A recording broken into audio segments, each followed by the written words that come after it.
Pemirsa, kita lanjutkan diskusi kita sekarang fraksi lain di DPR. Saya mau mulai dengan Pak Suding yang baru saja diangkat jadi ketua fraksi. Tepuk tangan tuh Pak Suding. Fraksi Hanura.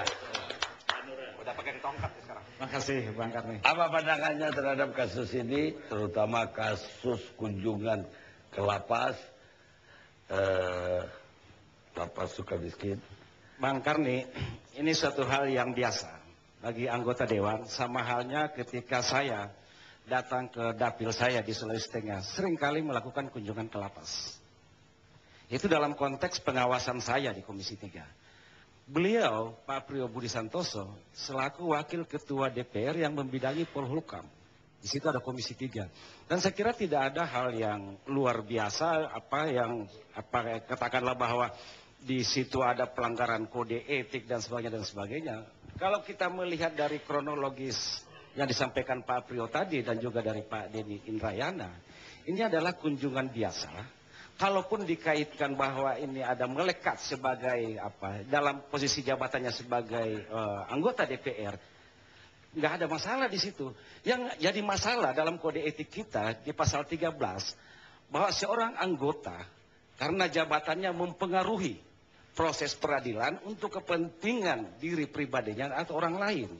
Nah, kalau kita lihat dari konteks tadi itu melakukan kunjungan dalam ruang terbuka pada kolega-koleganya dan walaupun ketemu orang yang dianggap walaupun ketemu dengan orang yang dianggap menyebut ada kaitannya dengan di situ, tapi ini kan tidak ada pembicaraan khusus, tidak dalam konteks mempengaruhi.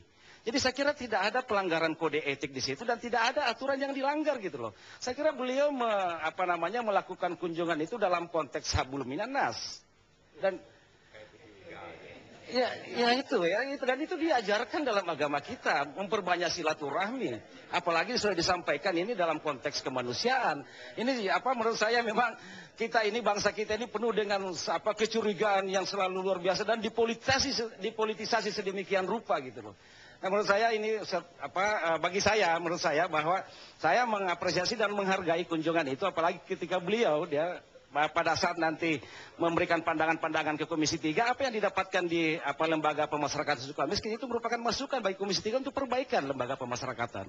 Dan kita juga paham bahwa lembaga pemasyarakatan kita saat ini sama halnya di beberapa daerah yang lain itu memang membutuhkan perbaikan baik dalam konteks manajemen dan baik dalam konteks fisik lembaga pemasyarakatan itu sendiri seperti yang ditemukan oleh Pak Priyo. Saya kira tidak ada masalah. Kalau terhadap kasus sendiri, kasus korupsi Al-Quran dan komputer dan MTS. Iya, saya tidak masuk dalam teknis itu ya. Tapi menurut saya bahwa apa yang disampaikan oleh pengacara tadi, ini memang sangat riskan dalam konteks penegakan hukum kita. Ketika misalnya ada seseorang yang disangka atau didakwa dalam proses persidangan, hanya sekedar membuat catatan, hanya sekedar memberikan keterangan, lalu kemudian mengaitkan orang tersebut. Lalu kemudian itu dianggap terlibat dalam kasus itu. Ini sungguh sangat ironi menurut saya dalam konteks penegakan hukum kita saat ini. Ya. Apalagi seperti yang disampaikan bahwa ini sekedar catatan, tulis tangan yang bersangkutan, ada TBS di situ. Ya. Tapi yang bersangkutan sendiri mengatakan bahwa ini untuk menaikkan fee-nya gitu. Ya, Bang Karni, ini ada jangankan Pak Priyo, ya, anggota dewan biasa pun sebenarnya itu biasa dicatut namanya oleh orang-orang yang tidak bertanggung jawab. Biasa ke mitra-mitra kita menelpon, ini ada permintaan ini dan itu dan saya kira ada kejadian yang sudah ditangkap segala macam. Dan itu suatu hal yang biasa dan menurut saya aparat penegak hukum betul-betul mencermati, jangan lalu kemudian terjadi karakter assassination ya terhadap orang hanya sekedar berupa catatan, hanya sekedar berupa keterangan lalu kemudian dipolitisasi sedemikian rupa bahwa orang ini terlibat dalam kasus itu. Itu jangan sampai terjadi. Baik, jadi ada beberapa hal yang ingin saya kemukakan, Bang Karni. Kan pertama di hukum itu dia tidak pernah tunggal. Dia ada yang namanya sebab akibat atau kausalitas. Kan kita ingin mencari korelasi hubungan kedatangannya Pak Priyo ini dengan PAT. Seperti itu kan, ramai dibicarakan seperti itu. Nah ini bisa kita ambil kesimpulan ada korelasinya kalau Pak Priyo ini datangnya sebelum Pat itu menarik pernyataan-pernyataannya, maka dia punya kepentingan untuk mempengaruhi. Atau kalau bahasanya kawan-kawan KPK sekarang ini disebut dengan trading influence seperti itu. Ini kan sudah selesai pasca seperti itu. Jadi apa yang akan dipengaruhi lagi? Seperti itu. Itu catatan saya yang pertama. Jadi sesungguhnya dalam teori kausalitas ini tidak ada sebab akibatnya, tidak ada hubungannya yang melekat seperti itu. Yang kedua, kalau kita melihat hal yang seperti ini yang tadi Saudara Suding baru kemukakan nih, ketua fraksi baru, beliaunya agak galak tapi agak lemah nih sekarang ini. Mungkin karena ketua fraksi, dan ini Bung saya terima Twitter ini, kok LLC kali inilah yang paling lunak dan sop betul katanya. Pak Jurur biasanya menggebu-gebu kok jadi sop juga malam ini ya. Santun, agak santun. Tapi kata-katanya cukup tajam katanya. Ada beberapa hal yang saya kira agak mengkhawatirkan saya, Bang Karni, dalam proses penegakan hukum ini. Tadi Suding sudah mengemukakan bahwa kita setuju bahwa pemberantasan korupsi ini menjadi agenda utama kita. Semua masyarakat setuju bahwa pemberantasan korupsi harus dilakukan secara bersama-sama. Tapi dalam rangka pemberantasan korupsi ini kan ada koridor-koridor hukum juga. Tidak bisa hanya, Bang Karni, catatan seseorang atau sebutan orang, pembicaraan orang satu saat dengan lain, bahwa itu menjadikan bukti. Dia harus didukung oleh alat-alat bukti yang lain. Kalau itu hanya dijadikan, betapa banyak orang korban. Saya bisa juga memfitnah orang. Saya tidak suka dengan anggota DPR sana, saya sebut, tolong sebutkan ini, tolong sebut itu, bahwa dia terima fee. Nah, karena harus didukung dengan fakta-fakta bukti yang lain. Kalau proses penegakan hukum kita seperti itu yang sering dikemukakan, itu terjadilah tirani itikat baik. Dalam proses penegakan hukum, tirani itikat baik. Nah, oleh karena itu, apa yang saya kemukakan tadi, sesungguhnya tidak ada argumentasi yang kuat. Kalau dalam bahasa Latin itu yang disebut dengan adversum solemne loquitur. Tinggi sekarang istilahnya. Jangan bicara menghadap matahari, atau jangan melakukan argumentasi yang sia-sia, Bang Karni. Itu yang kedua catatan saya, Pak Jurur. Pak Jurur tadi mengumumkan, kenapa tidak serahkan aja mekanisme peradilan, kan seperti itu, biar untuk mengklirkan dan mengklarifikasi. Ya Pak Jurul kan seperti itu. Tapi hal itu kok tidak diperlakukan Pak Jurul, bahkan ikut menandatangani petisi pada waktu kasus Bibit Chandra. Kasus Bibit Chandra kan mau dibawa ke pengadilan, rame-rame kan semuanya. Kenapa kita tidak serahkan pada mekanisme proses peradilan? Seperti itu. Kasusnya Bibit Chandra. Keadaan sudah jelas itu, ada pra-peradilannya, ada harus dibawa ke pengadilan, tapi kan mekanismenya di depan ring. Kasus kawan itu sampai sekarang ini menjadi tersangka. 2 orang. Kenapa Pak Jurul pada waktu itu tidak menggunakan argumentasi itu juga pada hari ini seperti itu? Nah, jadi saya kira Bang Karni, memang ada persoalan anggaran kalau Bang Karni tanya. Saya 2 hari ini, beberapa hari ini, terutama Komisi 3 dalam rangka pembahasan anggaran ini jadi perhatian juga Pak Priyo sebagai pimpinan. Saya minta betul atensi, betul Pak Priyo sebagai pimpinan DPR. Menurut saya ada siklus pembahasan anggaran yang sakit di DPR ini. Siklus anggaran yang sakit. Kalau kita lihat APBNP yang kemarin saja, tidak mungkin kita bisa membahas APBNP itu hanya diberi waktu 1 hari. Dengan satker yang begitu banyak. Kalau kita ini mitra kerja kita 14. Dengan dokumen yang tebal itu. Kita juga wajib membahas sampai satuan 3. Saya bilang apa yang bisa kita lakukan? Kalau kita sekarang ini membahas anggaran, itu kan kewenangan kita. Kita membahas anggaran, menggulkan anggaran. Yang jadi persoalan itu kalau kita menikmati dari proses pembahasan itu. Nah, itu yang tidak mungkin kita lakukan 1 hari. Nanti terjadi persoalan. Nah, ini kan sudah dibahas di Komisi 3. Semua bisa kena. Hari ini hal-hal yang seperti itu yang terjadi dalam proses pembahasan anggaran. Oleh karena itu saya kira siklus pembahasan anggaran ini memang perlu dipikirkan Pak Priyo. Di undang-undang kita mungkin DPR sudah tidak perlu lagi membahas sampai satuan 3. Karena kita tidak mungkin membahas satuan 3 itu di komisi itu. Dokumen itu baru diserahkan. Hari ini mau rapat, hari itu juga mau rapat. Saya kritik kemarin dengan kawan-kawan KPK. Anda kan sudah melihat proses ini kan ruang untuk terjadinya persoalan. Kenapa tidak melakukan konsep pencegahan dalam proses penganggaran seperti ini? Kita minta, Pak Priyo, ini ada persoalan yang besar. Ini suasana psikologis, kawan-kawan ini mengalami ketakutan dan kecemasan yang luar biasa. Sekarang, dulu justru DPR sendiri yang minta satuan 3. Ya, itu yang dulu. Kita merasa... Iya, setelah KPK bergerak, jadi takut semua sekarang. Ya, termasuk membahas anggaran KPK sendiri. Tapi yang saya pujikan, kompak DPR malam ini. Kita rehat saja, Pak. Pemirsa, kita sampai di penghujung acara.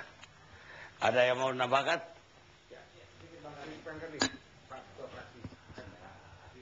Saya ingin mengingatkan aja pihak Kementerian Hukum dan HAM.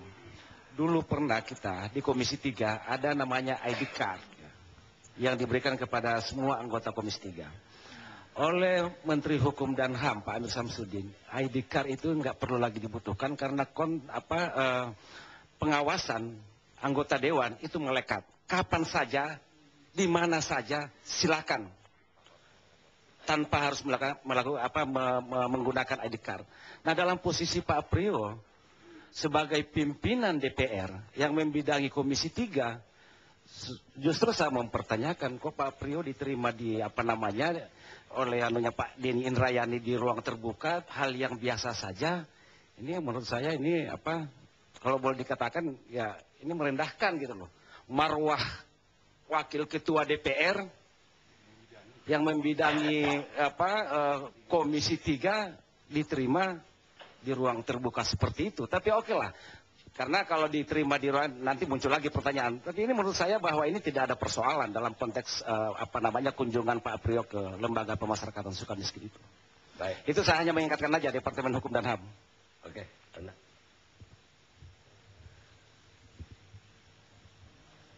Terima kasih Bang Garmi. Saya mau menyampaikan dari sekian banyak pendapat-pendapat, ada satu hal yang belum disampaikan dalam pertemuan ini. Satu, kita harus apresiasi Bapak Priyo. Kenapa? Karena beliau berani datang kemari untuk menunjukkan bahwa beliau tidak bersalah.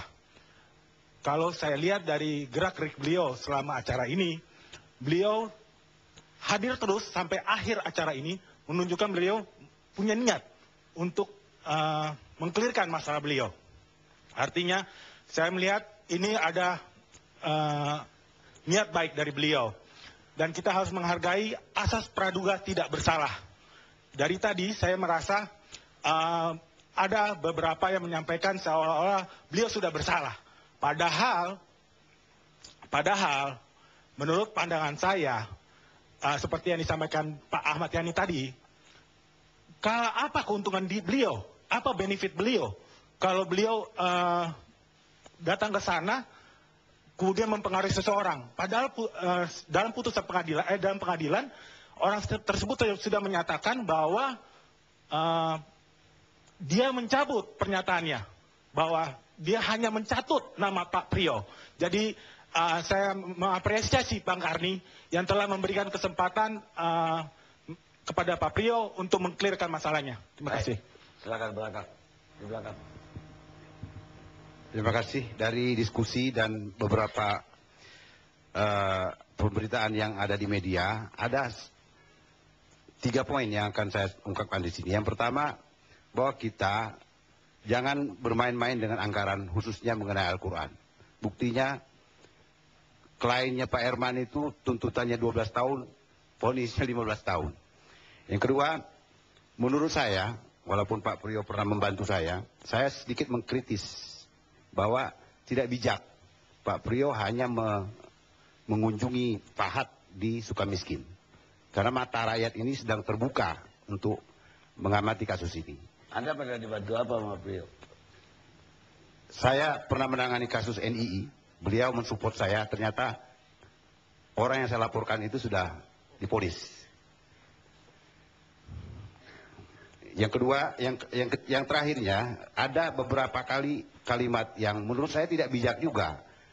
Kita seorang wakil ketua DPR, walaupun itu tokoh Golkar, ya, tapi kalau sudah diponis korupsi, menurut saya tidak bijak kita mengatakan dia itu adalah, atau mengunjungi dia itu sekedar mengangkat nostalgia yang menurut saya tidak bagus dilihat dari rakyat. Terima kasih.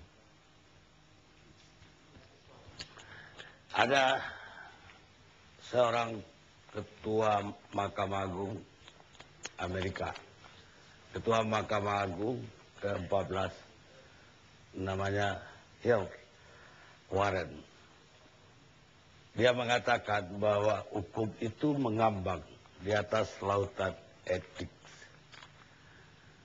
Seandainya saja Pak Rio Budi Santoso mengunjungi di lapas dan tidak ada seorang yang bernama Fat yang menyinggung namanya di pengadilan, tidak ada persoalan apa-apa. Dan karena ada orang bernama Fat itu makanya menjadi isu nasional, dan karena itu juga ARC terpaksa mengangkatnya. Karena itu tadi hukum mengambang di atas lautan etik. Kita ketemu ARC yang akan datang.